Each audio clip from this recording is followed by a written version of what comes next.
What's up, Wichita Falls? It is Thursday, April 30th, day number 43 of lockdown. I'm Henry with the Chamber station here at home base. Got some good news today for some people. The Lake Wichita Boardwalk is complete. Now, this is a project that's part of a package of things that have been trying to happen at Lake Wichita for years. And last I read, this Boardwalk was funded with donations and grants, which is a pretty cool thing. And it is complete, and you can walk on the trail and go check it out. And kudos to the Lake Wichita team that have been working for so long. Steve Garner and Penny Miller and David Coleman and Tom Lang and so many others that have been working to make Lake Wichita better for us. And their next project they're going to start working on is the Veterans Plaza, which is a really cool thing too. And I tell you what, I love Facebook. I was reading an article this morning and all the posts. Here's a summary of what I read. City presents a plan to develop a boardwalk. The people say that's too much money. The city revises a plan. Now today the people say it's too small. That's why you can't win when you're in a leadership position. Doesn't matter what you do, people are going to say they don't like it. And what's happening now with COVID-19 is a good example. The governor's got people mad at him on both sides because he didn't go far enough, and at the same time he went way too far. You cannot win.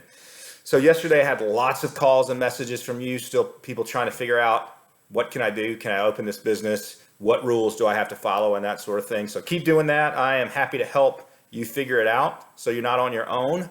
We premiered The Pulse yesterday. That was a big day for us. We put a lot of time into this new show, an interview show called The Pulse. Premiered yesterday at 3 o'clock, sponsored by American National Bank and Trust. And my first guest was Wichita Falls Mayor Stephen Santayana. So we talked a lot about COVID-19 and what's going on and what's going to happen next and how we got here. And then a lot of personal insights into the mayor, how he got where he is and what his kids have been up to and all sorts of things. It was a lot of fun. I saw a lot of you log in and watch, which was great. We had a live feed going so people could ask questions during the show, which was a whole lot of fun. And then, of course, we still had some people saying that we were unconstitutional and completely ignorant. So that's fun, right? Fortunately, my kids are not on Facebook, and neither are the mayors, so they don't see that kind of stuff. But we deal with it every day. I got thick skin. I'm good. So last night we watched it was Gordon Ramsay night. We watched a few episodes of Kitchen Nightmares. And then Wednesday is always the Masked Singer night. And the kids and Kimberly and I all watch the Masked Singer. It's this reality show where celebrities dress up in these elaborate costumes and sing songs and do dances. And it's pretty fun. And the judges are trying to guess who the masked singers are. And so somebody gets voted out each week and then they have to unmask. And it's pretty cool. Well, they always have a guest judge. And at the start of the show, the guest judge unmasked himself, and it was Gordon Ramsay. And so it was a lot of fun. I really like that guy. If anybody knows him, I want to meet him. Pretty neat guy. And then the Masked Singer, the singer that got out, and I'm not going to say too much in case you haven't watched it yet, but the singer that got out, I've known for weeks who it was. Last night in their clue package, there was a crawfish and a king cake. And so if you know where I'm from, you know what I'm thinking. And I had this one pegged, and that's who it was. So if you watch The Masked Singer after this, once you see who the singer was that's unmasked, you'll know what I'm talking about. Okay, so here's the business deal for now. On Monday, the governor announced that effective tomorrow, Friday, retail restaurants, malls, museums, libraries, and theaters can open if they limit their audience to 25% of their total capacity.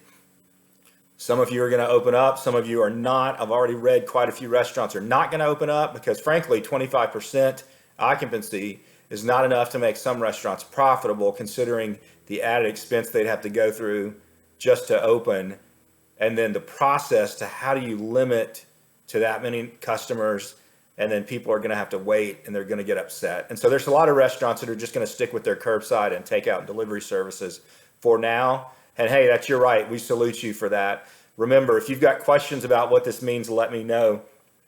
Also, all licensed healthcare professionals can resume operations The big news was that the governor said masks cannot be required. They're recommended. They cannot be required, and cities and counties cannot fine you for not wearing them. Here's the question I've got, because I've read the order multiple times. In the governor's announcement, he specifically said no bars, gyms, and hair salons and so on. But in the order, the actual executive order, he does not mention those businesses at all in terms of what they can and cannot do. He specifically says people should avoid going to bars, gyms, hair salons, and so on. And so maybe he's still thinking back to that original essential list and they're not on it. I don't know. But if I was a bar, I'd be digging, or hair salon or whatever, I'd be digging deep into that, because the order does not specifically say a bar cannot open. It just says people should avoid going to bars. And I don't know why that language would be in there if the other language about essential businesses would have already applied. So it doesn't make sense to me. Anyway, be careful. Let me know if you want to talk through this. We'll help you do it. I'll help you track down the right info if possible. So just let me know. We've got 65 confirmed cases in Wichita County since this started. I want to give a shout out to Veteran Auto Repair. We were supposed to be doing a big ribbon cutting and grand opening for them. They just opened up and then we went into lockdown, but they're still in business. And so check out Veteran Auto Repair if you can. Some great people there, and we cannot wait to celebrate with them. So today I'm working on next week's edition of The Pulse, where my guest will be WFISD Superintendent Mike Kurt. And we're having fun. We hate the situation, but we're going to make the best of it. So don't forget to like the Chamber's Facebook page and visit wichitafallschamber.com/fallsstrong for all the info. And I'm going to close with this quote, and I don't know who said it. Your problem isn't the problem. Your reaction is the problem. We spend so much time focused on the problem, what we think is the problem, the thing we see in front of us, and we don't spend any time thinking about, well, how did I respond to that? We can't control what other people do, and we cannot control what happens outside of us. We can only control what we do and how we respond. And so quite often, the real issue is how we respond. If you're mad, nobody else made you mad. You decided to be mad. All right, that's it for Thursday. Love you guys.